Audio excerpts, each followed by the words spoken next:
दोस्तों, आज हम हिंदू धर्म के कई महान ग्रंथों में से एक श्रीमद् भागवत गीता में दिए लाइफ लेसन्स के बारे में बताएंगे। ये लाइफ लेसन्स हमें जीवन जीने का तरीका बताते हैं और हर विपरीत परिस्थिति से मजबूती से लड़ना सिखाते हैं। क्योंकि जो प्रश्न उस समय अर्जुन ने श्री कृष्ण से पूछे थे वो सिर्फ उस समय के लिए मायने नहीं रखते, बल्कि वो प्रश्न और समस्याएं हमें आज के समय में भी परेशान करते हैं।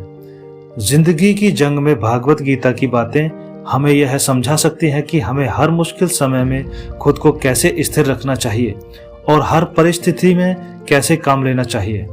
भागवत गीता ने दुनिया के कई महान लोगों की सोच भी बदली है, जैसे अल्बर्ट आइंस्टाइन और महात्मा गांधी।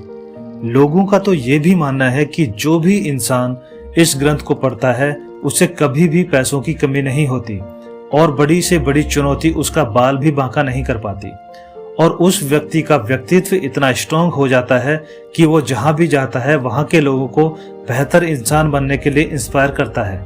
दोस्तों, क्या आप जानते हैं कि भागवत गीता में ऐसा क्या लिखा है जो हजारों साल बाद भी लोगों को बेहतर इंसान बनने के लिए इंस्पायर कर रहा है? तो चलिए इस वीडियो में आज हम आपको भागवत गीता की वो बातें बताते हैं जिनको अपनाकर आप भी हर विपरीत परिस्थिति का सामना बड़ी आसानी से कर सकते हैं। इससे पहले कि हम आगे बढ़ें, ऐसी और मोटिवेशनल और यूजफुल वीडियोस देखने के लिए हमारे चैनल को सब्सक्राइब कर लें। वीडियो को अंत तक जरूर देखें और यदि वीडियो अच्छी लगे तो लाइक करें और ज़्यादा से ज़्यादा शेयर करें। हमें कमेंट करके अवश्य बताएं कि भागवत गीता की किस सीख ने आपको सबसे ज़्यादा इंस्पायर किया।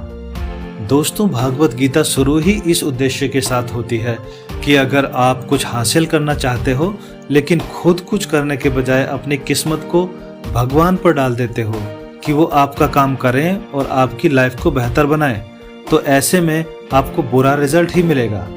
बिल्कुल वैसे ही जैसे कि आपको गंदा होने के लिए कुछ भी करना नहीं पड़ता, बस बैठे रहो और आप स्वयं ही गंदे हो जाओगे। लेकिन साफ रहने के लिए आपको अपनी जगह से उठना पड़ेगा, बाथरूम जाना पड़ेगा और नहाना पड़ेगा। हमारी बॉडी दुनिया के डिसऑर्डर्स से फाइट कर रही होती है और जो इंसान इस फाइट में इनएक्टिव हो जाता है वो अपनी लाइफ के हर पहलू में हारता है।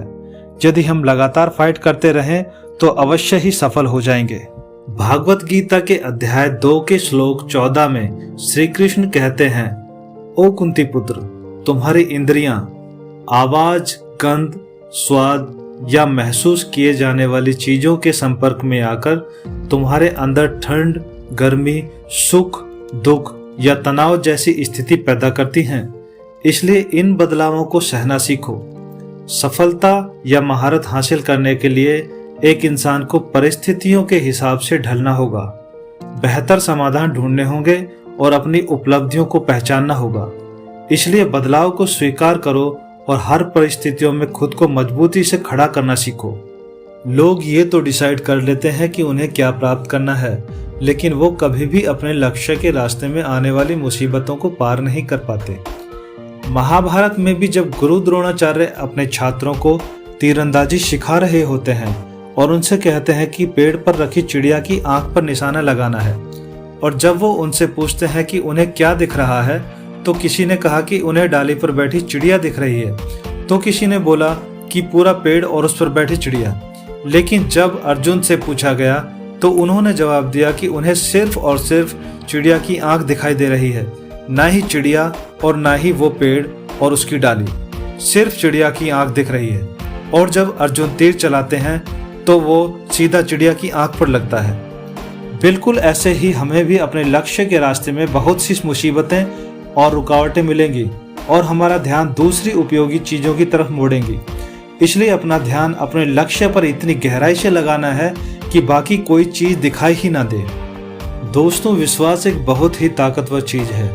यह एक बीमार इंसान को ठीक कर सकती है, एक दुखी इंसान को खुश कर सकती है और नाकामयाब इंसान को कामयाबी भी दिला सकती है। हर इंसान पहले अपने दिमाग को यह विश्वास दिलाता है कि वह कुछ बड़ा करने के लायक है और उसके बाद ही उसमें उस गोल को अचीव करने की हिम्मत आती है। इसलिए आप भी अपने आप पर विश्वास करो कि आप भी मुश्किल कामों को करने के लिए तैयार हो और अपना लक्ष्य हासिल कर सकते हो। अपने डर को काबू करो, क्योंकि आप वही बनते हो जो अपने आप को मानते हो। डर हमारे सबसे पुराने इमोशंस में से एक है जो हमें अपनी क्षमताओं पर शक करवाता है, और यह तब बाहर आता है जब हम या तो किसी परिस्थिति को पूरी तरह समझ नहीं पाते या फिर जब हम अपने इमोशंस को मैनेज नहीं कर पाते। यह डर हमें कायर बनाता है और अपने लक्ष्य से भटकाता है। इसलिए हमेशा बुद्धिमानी और ज्ञान का पीछा करो, क्योंकि यही दो चीजें हैं जो हमें विपरीत परिस्थिति में भी बहुत ज्यादा हेल्प करती हैं। भागवत गीता के अध्याय 6 के श्लोक 5 में श्री कृष्ण कहते हैं कि हर इंसान को अपने आप को अपने मन से ऊपर उठाना चाहिए, वरना वह आगे बढ़ने की बजाय पीछे गिरता जाएगा। यह सच है कि हमारा मन हमारा सबसे अच्छा दोस्त भी बन सकता है और सबसे बुरा दुश्मन भी। अगर आप अपने मन के मालिक नहीं हो तो आप उसके गुलाम हो, जो आपको धीरे धीरे बर्बाद कर देगा। अपने मन को अपने काबू में करने के लिए ही श्री कृष्ण हमें अवचेतन मन को जागृत करने की बात कहते हैं।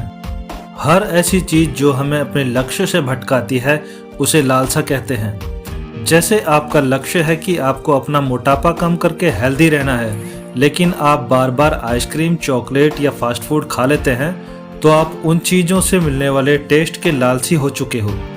या अगर आपका लक्ष्य है टेस्ट में अच्छे मार्क्स लाना, लेकिन आप बार बार सोशल मीडिया या अपना मोबाइल चेक कर रहे हो, तो आप उनके पीछे लालसा कर रहे हो। भागवत गीता के अध्याय 3 के श्लोक 40 में श्री कृष्ण कहते हैं कि वो इंद्रियां मन और बुद्धि होती हैं जिनमें ये लालसा घुसकर बैठी होती है और इंसान की सोचने की शक्तियों को दबा रही होती है। इसलिए सबसे पहले अपनी इंद्रियों को उनके संपर्क में आने वाली चीजों को बदलकर काबू करो। ध्यान की मदद से आप अपने अंदर के सारे डर, तनाव और चिंता से सीधा छुटकारा पा सकते हो। मेडिटेशन आपको यह समझा सकता है कि आप अपने शरीर और ख्यालों से परे हो और आपके अंदर एक ऐसी चीज है जो कभी मर नहीं सकती। इस सच को जानने के बाद आप खुद को अच्छी तरह जान लोगे और एक नई तरह की संतुष्टि हासिल कर लोगे। दोस्तों, धर्म एक ऐसा शब्द है जो यह दर्शाता है कि कोई काम ऐसा है जो उस काम को करने वाले से भी बड़ा है। ज्यादातर लोग अपनी जिंदगी में जरूरत के समय कोई एक्शन इसलिए नहीं ले पाते क्योंकि वो उसको अपने लाभ या हानि के साथ देख रहे होते हैं। हम सोचते हैं कि हम मेहनत करके कोई ऐसा काम करें जो दूसरों की लाइफ को बेहतर बनाए, लेकिन हम सिर्फ उतना ही काम करते हैं जितने में हमारा सपना पूरा हो सके। यह सपने की भूख कभी ना बुझने वाली आग की तरह होती है।